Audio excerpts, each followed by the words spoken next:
Welcome to this session on communicating the India story, communicating Viksit Bharat, communicating the many trillion-dollar story which we have all heard. And I think if some of you, like me, spent much of the morning looking at the election results, one of the recurring themes which always happens when someone wants to explain why someone didn't win as opposed to why someone won is they say, well, they didn't quite get the narrative right. Whether this was something borrowed straight from the American experience or something which is unique to Maharashtra is anybody's guess. But what's important here is that behind any important development, there is a story to be told. There is a narrative to be spun. There are the spin doctors at work.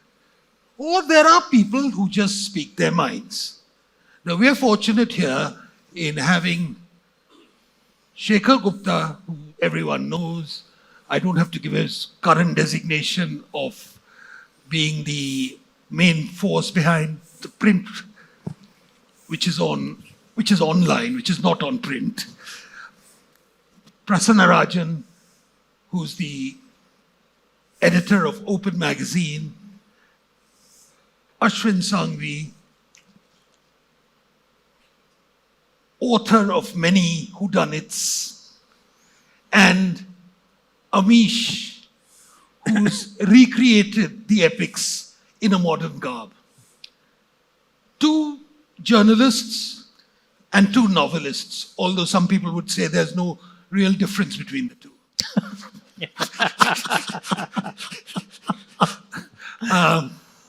So Prasanna.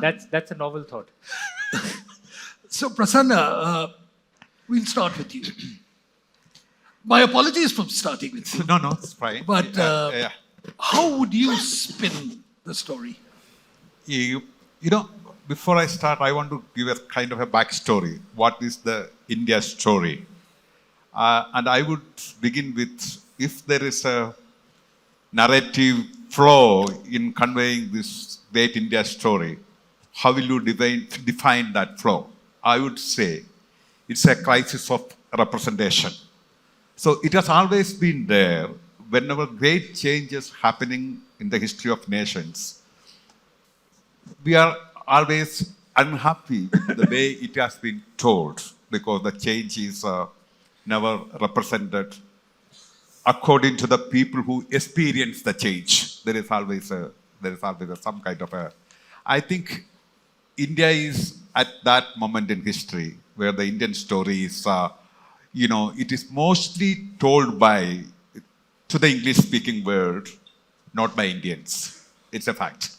Because we mostly tell the story for ourselves, but the larger English-speaking world, where the India story is an amazing story that is not invariably told by the outsiders.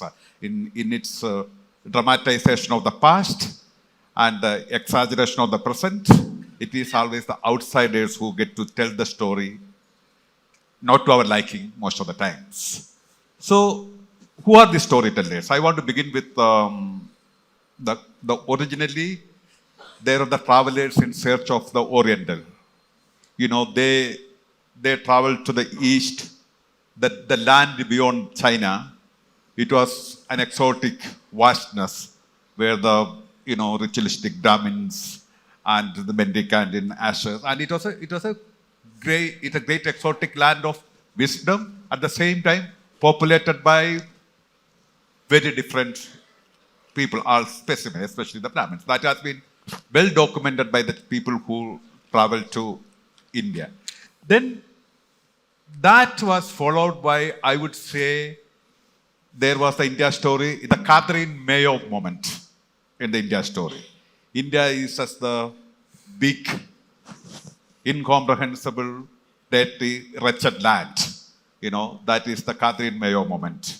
So that story, I think she set the stage for the later institutionalization of the so-called India, the wretched land, for that Catherine Mayer story.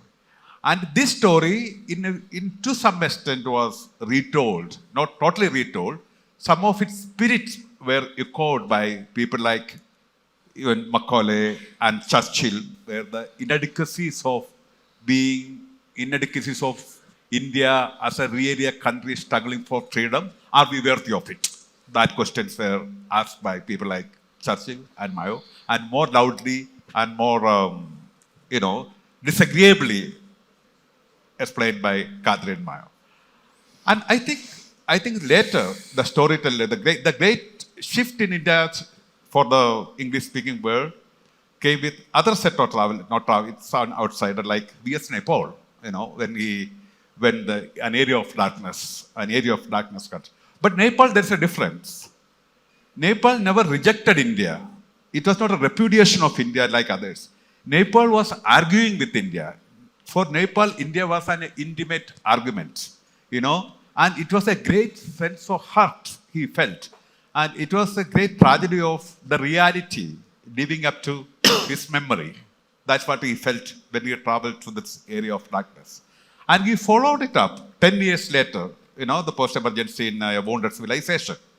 And there, Naipaul, the great storyteller of India, and he said, the wound is created by a cult of defeat.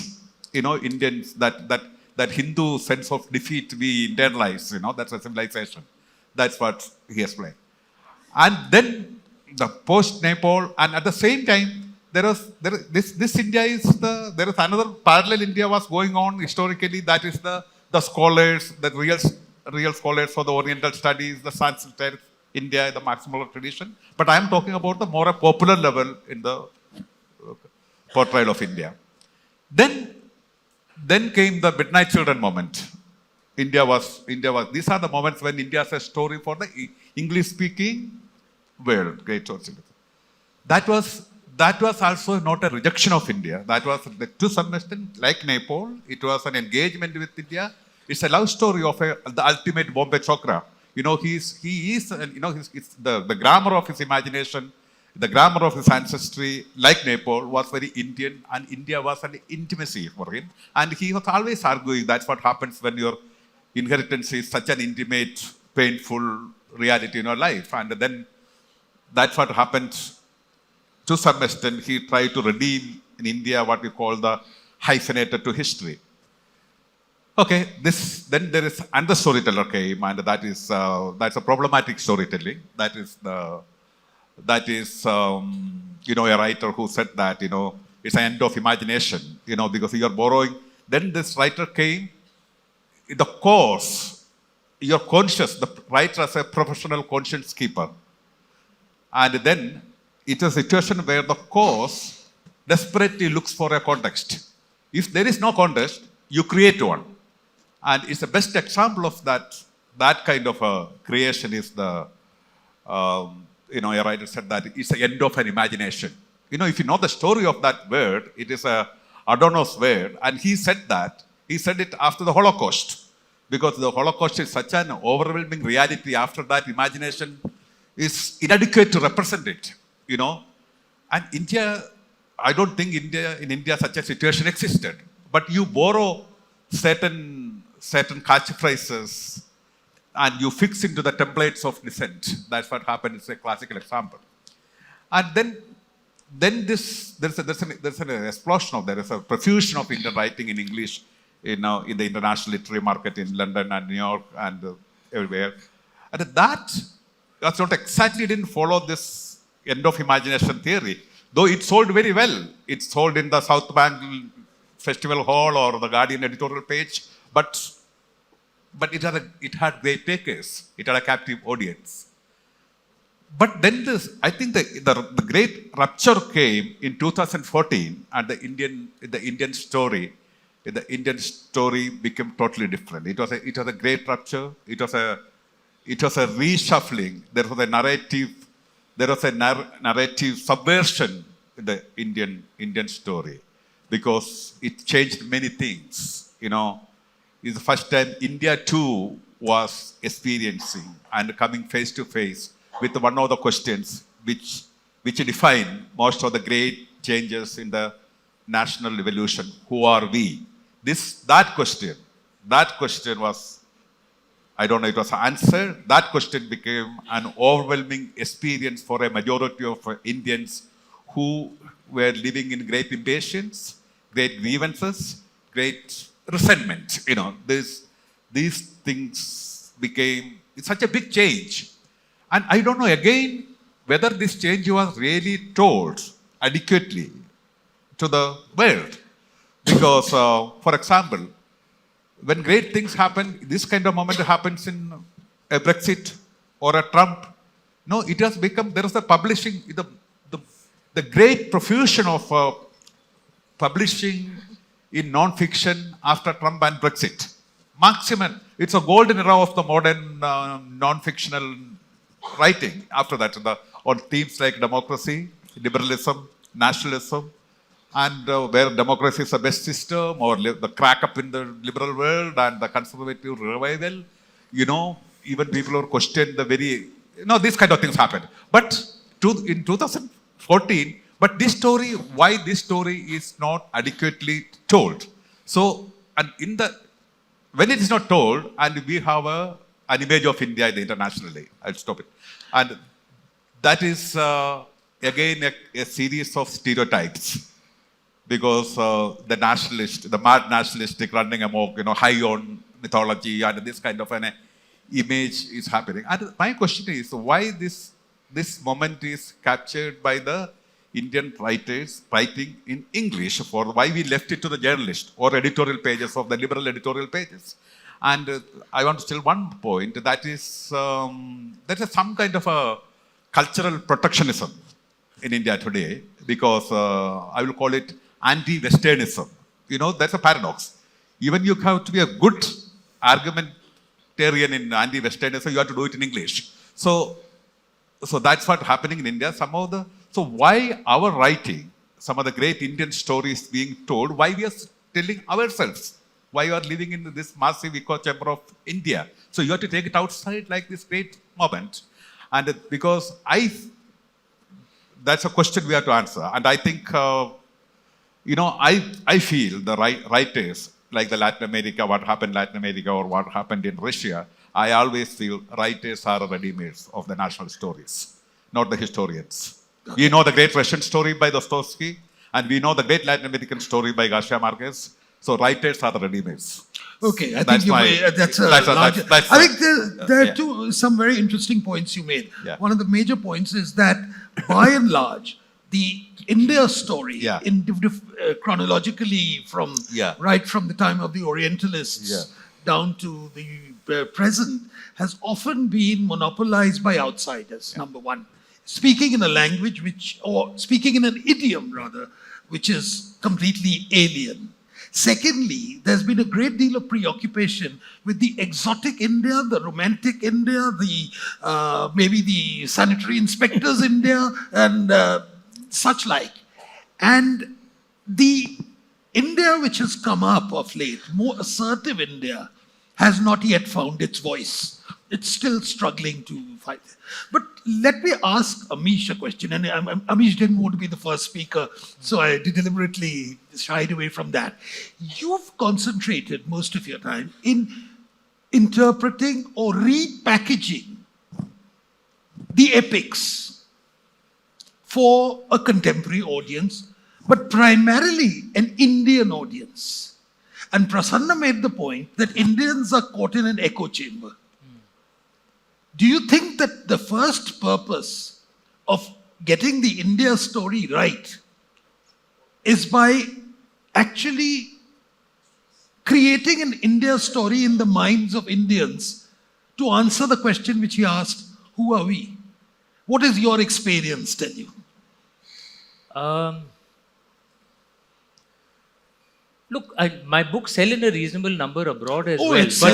But it's not just it sells by the ton. No, but it doesn't it's sell not numbers. actually. I'm talking about as actually storytellers and authors. I think Prasanna is absolutely right. the India story for the last few centuries has been told by foreigners. Foreigners convinced us, for example, that India was never a country, the British built us, which is nonsense, but many Indians believed it.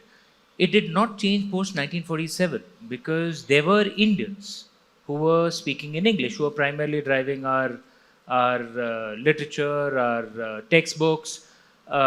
Many who've written, I'm sure many are aware, those who've written our seminal history books actually didn't know Sanskrit, some of them. I don't want to name them, but we know who they are. So they were dependent on British translations of our original texts. This was the situation that India was stuck in. So actually the story that we started telling ourselves as well was defined by the British. Because our textbooks were written by the native English speakers in India, which were then translated into Indian languages, which is why many Indians also believe that maybe the British created us, or maybe sati has been a tradition for thousands of years, it's all our fault. These things which can be very easily challenged. Now what has started changing, post-1991, the way I see it. Normally, to use the much abused term of soft power, I mean, essentially what is telling our own story is that we will have our own soft power, right? Normally, soft power tends to follow hard power by a few decades. America was already richer than the UK by the late 19th, early 20th century, but still didn't take over, right? Because there's a bit of time lag when a country actually becomes powerful and then starts realizing that actually I've become powerful. And I can drive my own story. In India, I find our cultural conversation from the Indian side has started early, right? Perhaps a reason for that is China and India, our scale is so big. You know, as Rhythm was just saying right now, sorry, Ashish was saying right now, at $3,000, we have the kind of capital markets that many other countries would have had at $10,000, $15,000. Why? Because our scale is so big, it allows the creation of institutions. Perhaps it allows the creation of enough of a market for storytellers as well. That's the first part, I think, that's happening. The second part that's happening is, I think, what has happened in the last few decades. There's been a rise of a generation who can speak English like natives as well, but their heart is Indian, right? Many of us, in my family, we are the first generation which was educated in the English medium. My parents were educated in the Hindi medium, right? And their entire thing was कि हम तुम्हें convent school में भेजना चाहते हैं ताकि तुम अंग्रेजी वालों के सामने सहमोगे नहीं. That one of the things my mother used to tell me again and again. At home we spoke in Hindi, but outside we would speak in English, right? So we speak Hindi and English as natives. What does that mean? There's a big bunch of English speakers now, millions of English speakers, who, unlike in the previous generation, whose heart had also gone British, in our generation, we speak English like natives, but our heart is Indian. That has caused a radical shift in the way debates happened with the West, which didn't happen with China, because China didn't have millions of speakers who can speak English like natives. Okay, so if we're in the UK, we're in the US, some Westerner says things which are patently nonsensical, right? If my English wasn't good enough, I won't be able to argue with him. If it is, we can, and we argue on social media as well. That's a third thing that's happened. Earlier, the difference, the challenge in getting your story across was usually the declining power, the status quo power, always controlled the gatekeepers, right? There was a reason why America actually anglicized itself. Many don't know this. The dominant genetic group in America is actually not British Americans, actually German Americans, right? But the dominant cultural narrative was anglicization at that time. So America actually anglicized itself, right? Why? Because the gatekeepers of knowledge of everyone at that time was the British. The gatekeepers who control knowledge today. If I want to get written in New York Times, I'd have to speak their idiom, right? Which is the third thing that's happened. Social media has broken the power of those gatekeepers. You also have to get their argument. Yeah, exactly. I mean, replicate their argument. Absolutely. So social media has broken the power of the gatekeepers.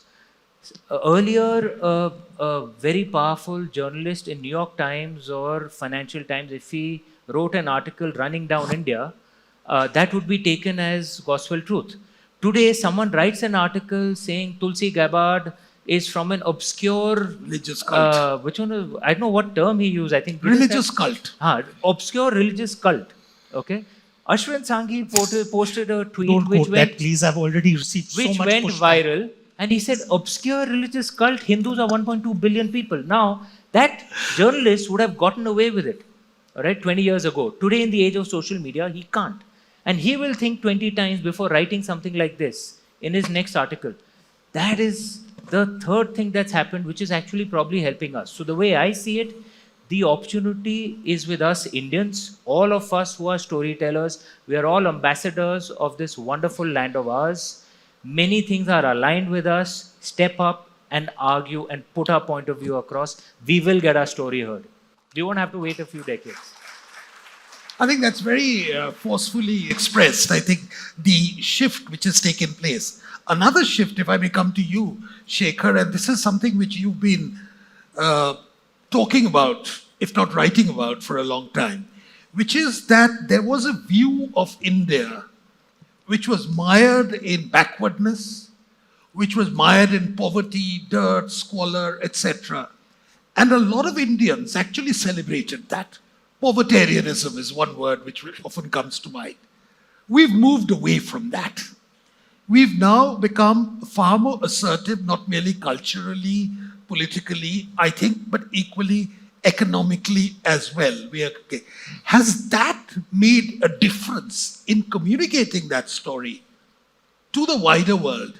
A self-confident India, which is materially self-confident as well, apart from being the great spiritual repository it always was. Well, what you're saying is in a sense correct, but I wish it was also true on the ground. Because what's happened with us is we are in the early stages of this new confidence. So right now we are spending too much time, energy, attention and emotion selling the India story to fellow Indians. One, we haven't built enough voices. Voices take time growing in the global debating space. So not enough voices have come up to take this story forward. And second, the smart voices that are there in India, they are looking at retweets in India. You have to address a larger audience globally. Now, India has a big story to tell. This is a world that's really hassled right now because they say instability, they see wars, they see this rise of nationalism everywhere. Europe's a mess. What's India? So if you ask me, if a foreign audience asks me, what does India bring to the world? What is India's gift to the world? India's gift to the world, number one, 7% growth is great. On $3.6 trillion economy, that's a good base, 7%, but that is not India's main gift. India's main gift to the world is stability and cohesion. Stability, social cohesion, democracy, which is getting stronger by the day. Democracy, which is getting stronger, decisive, a society that's getting more cohesive. All the stories and aberrations are all reported, but that is not the mainstream story of India. The mainstream story of India is that if you go back and look at all the states that came into being after the Second World War in the world, only 2.5 have stayed intact of the multicultural states. And those 2.5 are, half is Indonesia because East Timor broke away. One is Tanzania and the third is India. But look at the diversity and the size of India. India has not only stayed together, but India has become stronger with the passage of every decade. I would say that India today is the strongest I have seen, and I am 67, right? India, I saw 10 years back, was the strongest India until then. I'm a child of the 60s. I saw 3 wars, I saw ship-to-mouth existence, I saw deaths of 2 prime ministers in office, right? The death of a president in office. With all of that, look where India has come. That's really the big India story. And sometimes we undermine that story by saying, oh, deep state is trying to undermine us. Somebody is trying to carry out a regime change. Arey, kisi ka baap ka himmat nahi hai. India is not some chota mota state that somebody can carry out a regime change. So those are things that we communicate backwards to our own followers in India. Who's speaking to the world on our behalf is the question. So the message, as I said, one, stability, social cohesion, a democracy that is strong and decisive, and which is re-electing its leader. So all over the world, if you look at all over the world, incumbents are losing. Right? India is a rare country where the incumbent is winning. This incumbent, irrespective of who votes for whom, this incumbent is the senior most democratically elected leader in the whole world. You see all those group photos. Now, it's credit to him, but it's also credit to the Indian democracy, because Indian democracy is very strong. Next point, we are now in the third phase of nation building. I don't think anybody is saying this to the rest of the world. The first phase was Nehru, then all the states and everything, India was put together. Second phase was Narasimha Rao Manmohan Singh economic reform. The third phase of nation building has gone on now for 10 years. And that's the story to be told to the whole world, not some incident here or incident there. India's global heft is increasing and it's only going up. Second, you see now the rise of world leaders aligned in a new coalition ideology, a new coalition of ideology. And what is this ideology? This ideology is nation first. So this old consensus over a flat world globalization is broken. So this is nation first. What does India do in this nation first situation? India has to stay nation first, but India has to say, look, but if you are good to India, if you invest in India, if you look at India with respect and awe, which India deserves, you are actually serving your own national interest. You are not doing it as a lip service to globalization. Earlier it was, because it's globalization, you must do something in India. No, you want to serve your national interest. You cannot serve your national interest unless you do something in India. So these are the messages that need to go down, because the old post-World War II consensus has now broken down. And the new consensus is now emerging for India. I mean, it's a bad metaphor to use, but it's a black swan, perfect storm event in global politics, geopolitics, which is totally to India's advantage if India plays to it. But the important thing is sometimes we are like people who declare victory too soon, right? And that's how our hockey teams used to, after leading 3-0, concede 4 goals in the last 3 minutes, right? So we declare victory too soon. So we have to take a deep breath and focus. We missed the first rush of China +1 to Vietnam of all countries. We should not miss the second rush, because this will go on for a long time, and don't let anything distract any of us. At the same time, we have to avoid delusion, rhetoric, defensiveness, surliness. That's when we talk to the world. It may work well domestically. So this nonsensical talk of deep state is out to undermine India. Deep state could not undermine India in 1960s. How can it undermine India now? Second, de-dollarization. I mean, dollar is very good for India, right? So why de-dollarization at a time when China is launching dollar sovereign bonds in Saudi Arabia? Yeah. Why is this fantasy about de-dollarization? And if you talk about de-dollarization, BRICS currency, which will be a yuan currency, right? Because if BRICS is 30% of global GDP, then China is 80% of that BRICS GDP. So India does not have to fall into the trap. This deglobalization or rise of nation first is very useful for India. And that's why India must look more confident, must look not just indestructible, but a rising power. That said, I will just say one more thing in conclusion. Who tells the India story to the world? we can keep on telling it, but all of us will have limitations telling the India story to the world. Global voices have to tell the India story also to their own world. Now, compare the situation today with how it was, say, until 3 decades back. Ram is here. Ram, until 3 decades back, the greatest scholars on Indian politics, Indian economics, Indian subcontinent's geopolitical issues were all in Western academia. So, Myron Weiner, Leo Rose, Paul Brass, Lloyd and Susan, Rudolph, Jim Maynard, Steve Cohen, all of them have gone. All of them have gone. In the critical times, they were seen by the left establishment at that point. They were viewed with suspicion and very often denied visas. But when Bangladesh happened in 71, those are the ones who spoke up for India in an American system which was very hostile to India. So India has lost out on this big support base. What's happened on the other hand is it's very good for native Indian origin people, but all of the Western academia researching the subcontinent, to the extent that I can, I ban the use of the expression South Asia, because I think at some point think tanks invented this expression South Asia, because there are lots of countries south of us in Asia.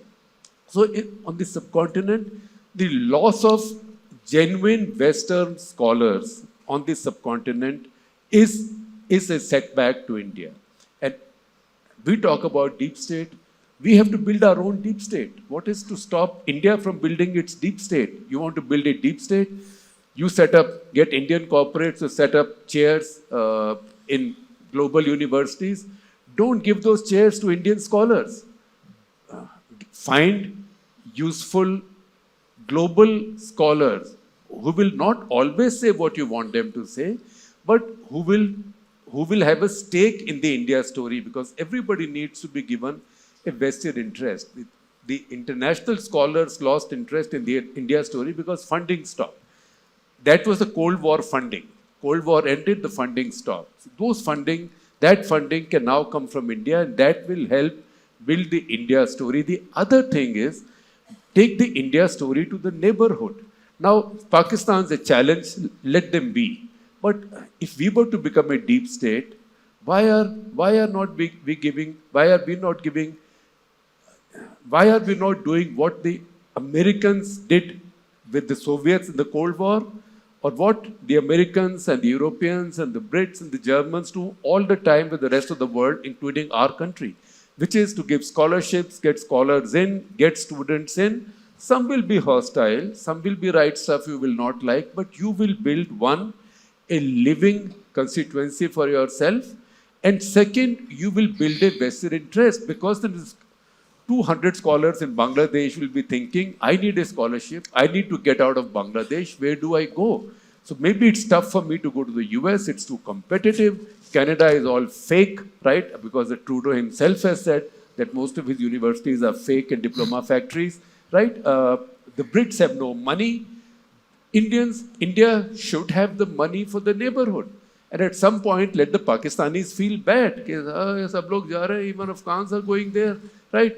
Nepalese are going there. I mean, what do I see in this situation? I've been around a long time and I've seen this picture from both sides. Today, it's the Indian scholars and Indian journalists, particularly refugees from journalism, the people who no longer have full-time, well-paying jobs. There is strong FCRA restrictions in India. So the foundations, the global foundations, have built foundations in our neighboring countries. Look at a big foundation in Nepal, for example. Big foundation in Nepal, which is not only inviting Indian scholars, Indian journalists, but also giving them assignments. So I will give you an example without naming any names. The story was carried in a big national paper, Indian national paper, probably because it cost them so money and because all environmental stories look great.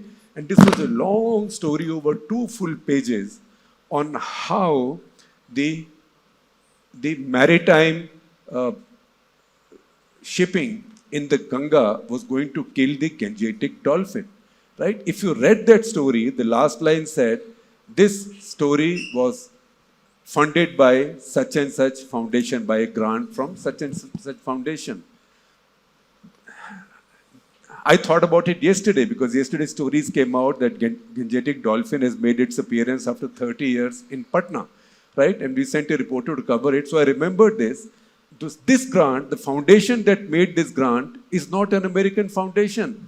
It's a foundation in Nepal, right? It's a foundation in Nepal. So the American foundation will give money to the foundation in Nepal and see the number of South Asia conferences, which just burns my heart. South Asia conferences being held in Nepal. So, in fact, last week there was a tweet from a well-known international expert, strategic affairs expert, saying, what are the Bangladeshis doing? Why are they resuming shipping with Pakistan when they should be improving the relations with India, etc., etc., etc.? What is Yunus government doing? To which I responded, I rarely speak on Twitter now. I'm on Twitter sannyas. I said that Yunus administration's main priority seems to be trolling India, then fixing things in Bangladesh, and there's a lot wrong in Bangladesh. So see who has responded to it, saying that, oh, if Bangladesh and Pakistan are making up after decades of bitterness, what's your problem? You Indians are so insecure that you also don't want the return of SARC. So this is a voice from Nepal. Why is India Foundation not doing stuff like this? It should be easy to raise money for things like this. Why are we not magnet for scholars, students, journalists from Bangladesh, Nepal, Sri Lanka, Maldives? Everybody loves a junket, right? So many Indians love a junket, so we have to presume our neighbors also love junkets, and also Americans, the Brits, particularly those who want to study South Asia, they love junkets, but there's no funding for them now for this work. And that is where we need to take the India story overseas. There's no point continuing to tell the India story to ourselves. I think that's an important point Shekhar has made about how we've imposed limits on ourselves to how much we can reach outwards, and that we never lose an opportunity to lose an opportunity. And that it's the lack of ambition, the lack of foresight, which is holding India back at the moment. Ashwin, as someone who's otherwise a creative writer, but who is involved in the larger public discussion, do you think that we are temperamentally too insular? Well, my position is that, frankly, we can easily rewind the clock and go back a few thousand odd years. And we are, in that sense, a nation of storytellers. So I find it rather ironic that we are not able to tell our story, or the fact that we are having to sit here for a session to deliberate on how to communicate the India or the Bharat story. But I think partly, Swapanda, that relates back to the fact that we are a dharmic civilization. And there is nothing like an absolute truth when it comes down to the dharmic world. So there is no one church, there is no one holy book, there is no one pope. There are 33 kotis, there's no one true God who will damn you into eternity. You can comfortably decide that you want to make the Buddha into the 9th avatar of Vishnu. You absorb him along the way. You will bow your head down before a gurdwara or a masjid or a temple equally. You may worship a rock or a stone. You may say that, Ashwin, this is a shivling, and I may say, Swapanta, this shivling is a stone. We are both welcome. You could be Nastic, Astic, Tantric, or simply fantastic. All of us are welcome, right? So this is the wonderful thing about the civilization that we are part of. You could believe in Shakti, Bhakti, Yantra, Tantra, Mantra, None of the above, it doesn't matter. All are different spiritual paths. Now, it is precisely because of that that we were able to get our story across great swaths of civilization. You have a single work which starts out as the Valmiki Ramayana, which then becomes a Tulsi's Ramcharitmanas, which then also becomes the Adbhut Ramayana, the Anand Ramayana, the Mapila Muslim Ramayana, it becomes the Jain Ramayana, the Lao Ramayana, and then eventually reaches Indonesia and Cambodia and Burma and right all the way up to Japan and China. Which means, in other words, we had the capacity to make our story travel. But the stories that traveled were slightly different. They were differentiated stories. The ultimate story was the victory of good over evil. But those stories, we made them travel. And that is what then brings me to the fact that if we go back to what we nowadays, it's a politically charged term, Akhand Bharat. But I don't see Akhand Bharat as the political definition that it is, but a wide Vedic arc. So if you really think about it, for example, you have an area in Afghanistan called Kandahar, but we've forgotten that it is Gandhari who gives you the name Kandahar, or where, etymologically, And where does Shakuni. that come from? And Shakuni. And Shakuni. Similarly, for example, the world, the land of Iran, we have forgotten that Aryanim Vaija was the root of Iran. Or, for example, the world's largest Hindu temple is not located in India, but is located in Angkor Wat in Cambodia. We go back to 1380 BC and we find that around the area of Turkey, there are ancient tribes, the Hittanis and the Mitanni, the Hittis and the Mitanni, who are getting into a peace treaty and they are invoking Varuna, Mitra, and Indra in their peace negotiations. You have a deity like Varuna in India, in Bharat, who is then adopted by the Greeks as Uranus. And the Romans love the friend to Varuna, that is Mitra, even more, and they accommodate him as a Roman deity, Mitra. So there was a huge traveling of civilization and stories in the ancient age. But then comes a time when suddenly everything switches. And what is that switch that happens? For example, it took less than a century for Zoroastrianism to be wiped out from Persia. The Mithraic cults of Rome died when Christianity came.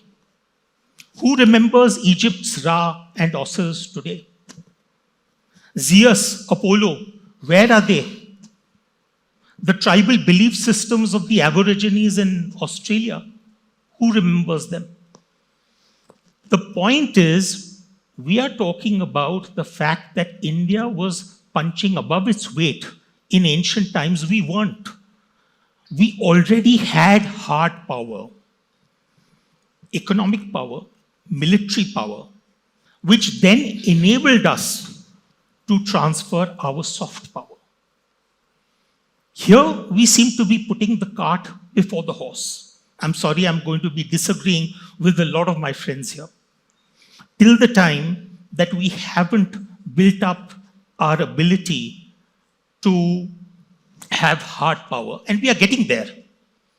But once we have that, let me tell you, the story will follow. You know, there is that old saying, no? Kahani abhi baki hai. Literally speaking, kahani abhi baki hai, because right now the economic story and the military story and the hard power story is yet to be played.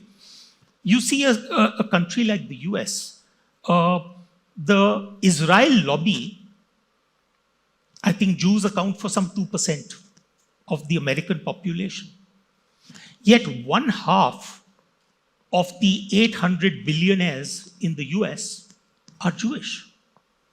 Which means, in other words, that the US can unilaterally decide that they wish to switch their ambassador from one city to another without raising an eyebrow. They can move to Jerusalem, or for that matter, in a single year, you can spend $17 billion in military aid on Israel. Why can you do that? Because there is a lobby. The truth of the world is that we have lost our ability to be able to influence many, many key sectors. It starts with academia. We have a generation that has grown up not understanding the value of our civilization. Our history books have been pathetic, and that is notwithstanding 10 years of the BJP government. We have a situation where kids see our history as a series of losses and conquests. We have still not set that right. Maybe the answer, Swapada, is just keep on quietly doing your work in terms of getting your economic and military might right, and set the narrative right in the sectors that really are important: academia, media, and probably entertainment. There has been no sector greater than Hollywood in terms of setting narratives. So maybe that's the parallel effort that we need to make along with our economic and military effort. I think I won't be exaggerating if I say the multiple ideas which have come across from these four different but yet complementary interventions is something to think about. But I've been told that one of the shortcomings of an earlier session was that there was no engagement with the audience. And I want to set that right in this particular session.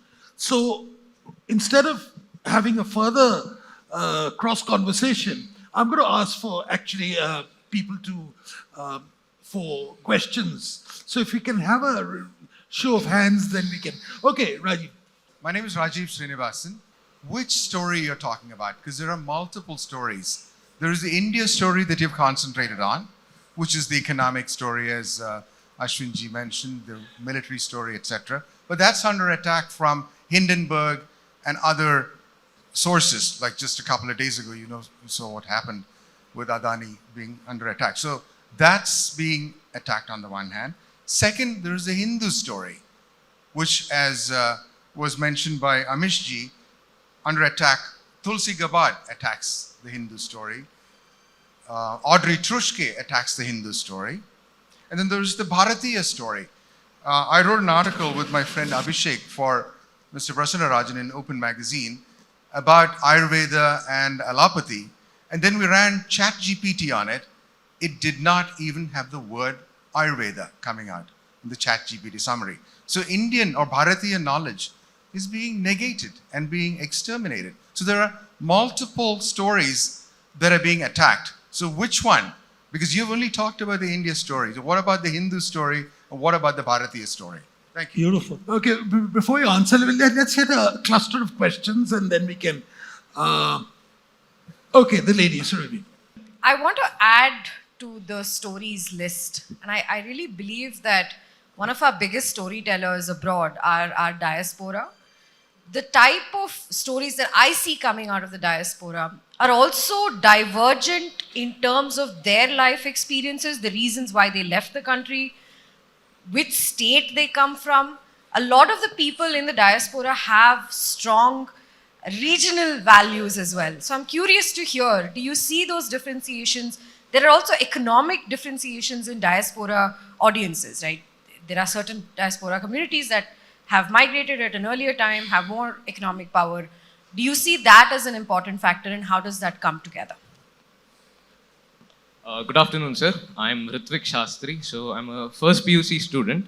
The discussion that was done by all the erudite panelists was really fantastic. But my question here is how Amish Tripathi ji, you mentioned about English education and about different types of colonial consciousness that we have. Same with you as well, ji. So my question would be, how would we slowly come out of this kind of colonial consciousness where we, till today, we converse fluently in English, as you mentioned? That's my question. Thank you very much. Two more questions we'll take and then we'll try and... May I ask? My name is Nishant Azad and I cover politics for Organizer Weekly. As you said that democracy is getting stronger and stronger day by day.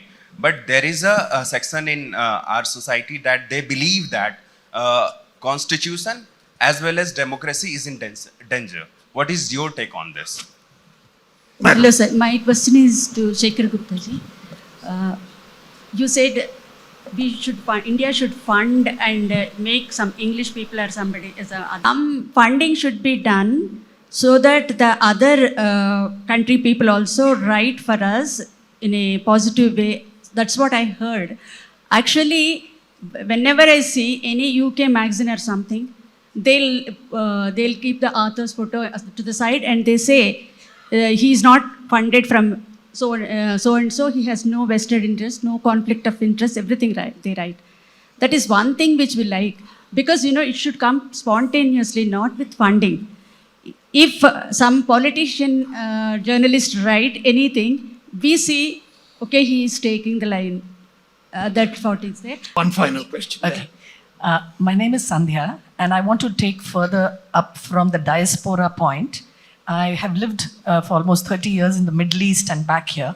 There is a story running in the Middle East as well, between UAE, Saudi Arabia, and so on, which I've documented in a book. Amish has a copy of that.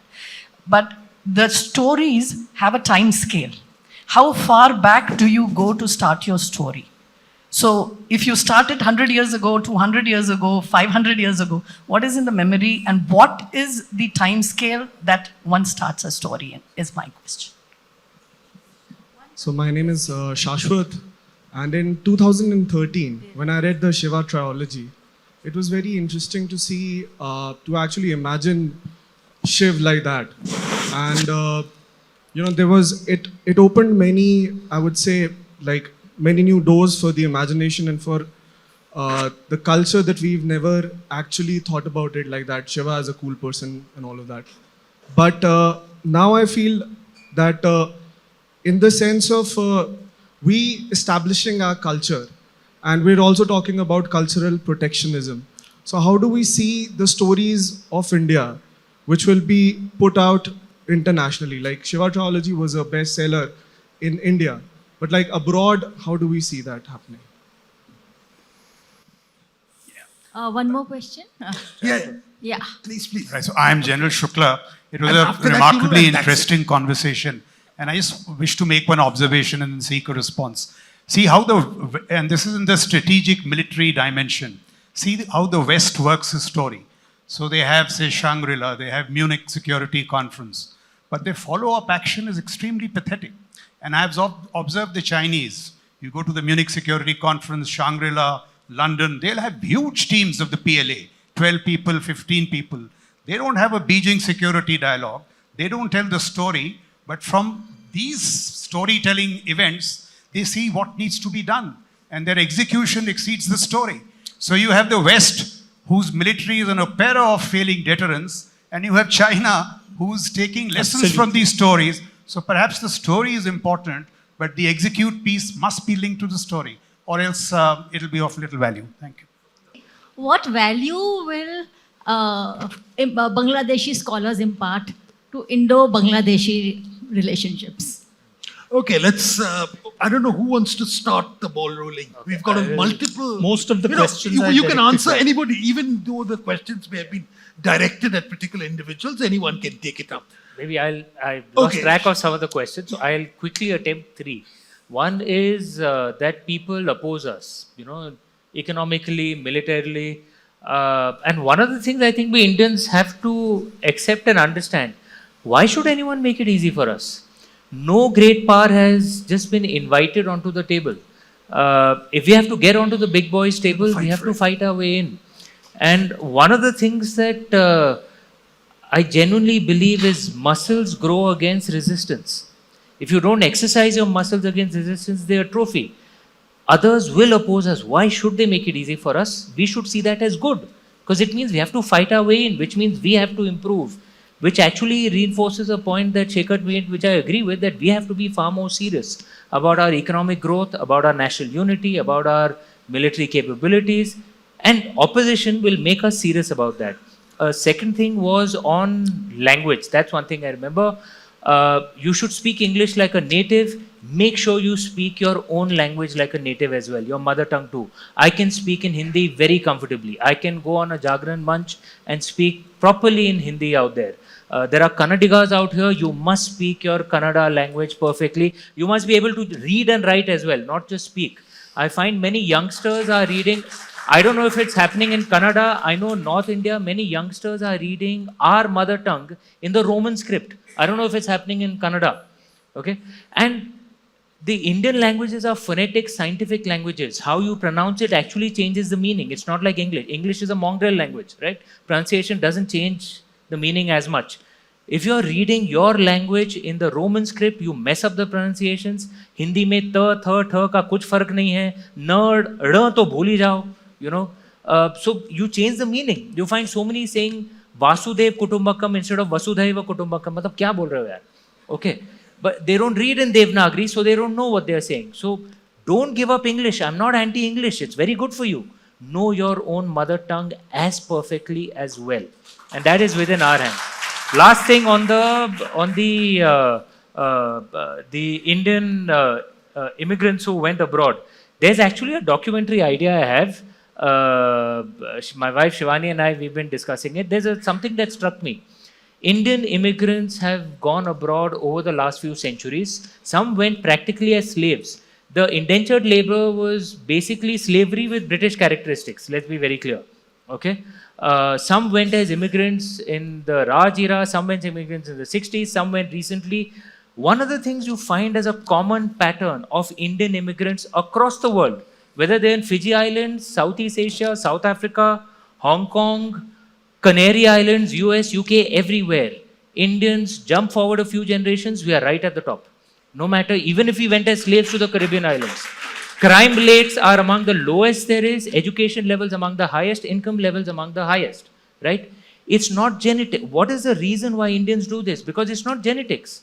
Because the Pakistanis have the same genetics as us. They like to think they're descendants of Turks. They're not. They're descendants of Indians, basically. But Pakistanis in every single country they're at are right at the bottom, right? Lowest education, economic achievement, highest crime rates. It's not religion, because Indian Muslims are also right at the top, right? You find Bori Muslims right at the top. So there's something that is magical about Indian culture. We need to analyze that. Our immigrants are actually giving us a real, practical, experimental proof that there's something that's perhaps worth researching. What is it about Indians that we tend to succeed? Anyone else to sort of compliment, disagree with the various interventions that have been made? I think Prasanna's been quiet for too long. No. I spoke. I just, somebody was talking about which India you are talking about. I think the beauty of being India is the multiplicity of it. As Swapan earlier said, that there's not one idea of India, there is ideas of India. That is because the virtue of being non-homogeneous in all its polyphonic exuberance. What Ashwin was talking about. Huh? What Ashwin was talking Yeah, about. It's a shivling and a stone. Yeah, so the many accents of India, because somebody said that when somebody speaks English with an accent, which means he knows one more language. So everyone has an accent. So everybody knows one more. No, one more language. That today is the world. When a Frenchman speaks English or a German speaks English, that means it's a rootedness. That what I meant was that India, the sheer polyphonic exuberance of India, being the plurality of India, that is what holds us together. This so-called Indianness, which we much talked about that. There must be something there, this non-homogeneous entity with so much chaotic culture. There is something which is still a study in, being India in the world, because this democracy with this kind of so many fault lines. And that is the story. That's the story. It's never fully told. That's it. I just want to add one thing, which was related to something which someone said about the diaspora. Even within the diaspora, the multiplicity of stories. Like, for example, I find it fascinating that the average Canadian doesn't seem to have an idea of the Kanishka bombing. Such a huge historical gap that the greatest terror attack. Even Trudeau doesn't. Exactly. But you're talking about... Even Trudeau doesn't. And I have to say this with the greatest. He was talking about the average American, I but know. not the below average. Exactly. But even the Canadian High Commissioner who just left, who was a career diplomat, he had zero idea. So sometimes. So, but isn't there a gap in our storytelling, even in terms of what the diaspora should have been remembering? No, but diaspora is confused because diaspora in Canada is doing many things, right? And there is a Sikh diaspora and there is a Hindu diaspora. A lot of the Hindu diaspora is too busy building careers. All that's fine. But who has kept this story alive in Sri Lanka and in Canada? It's just that one journalist. Just that one Canadian journalist. Correct. Who's kept at it right from 1985. You're talking of Terry Milewski. Since 1984. He should be a national hero in India, right? He should be offered Padma Awards. He should be a national hero. And there have to be ways found to set up projects on researching this, on researching the families of the victims. Now, one son of the parents who died, Sanjay Lazar, he's continuing this campaign. But there are at least 1,000, couple of thousand like that. And most of them were Canadian citizens. So that is something that India can do. But India is not doing it. So countries forget their embarrassments. Kanishka was a Canadian embarrassment. It was an embarrassment socially, politically, and also for their intelligence and for their security. The only reason they've been able to forget it conveniently is because people were of Indian origin. If these were Canadians would not be the case. So these are stories to be kept alive in many different ways. The point you're making is very correct. But do we in India remember this story? Most people in India forgot. Is there a Kanishka memorial in India? Yeah. It took Harper to set up a Kanishka memorial in Cork, in Ireland, right, and go there. But why is there no Kanishka memorial in India? There should be Kanishka memorial in Amritsar or Jalandhar. Correct. That would be a message to the Sikh community as well. But why? I mean, why it's 40 years gone, but can be done now. So first of all, Indians questioning the attacks on the constitution, saying there is insecurity, saying there is communalism, saying this is wrong, inequality, is a very healthy thing. This actually contributes to yours being a robust democracy. China calls itself a democracy, right? I mean, but it's also 97% one race and dictatorship of one party, right? So a democracy must have different voices coming out.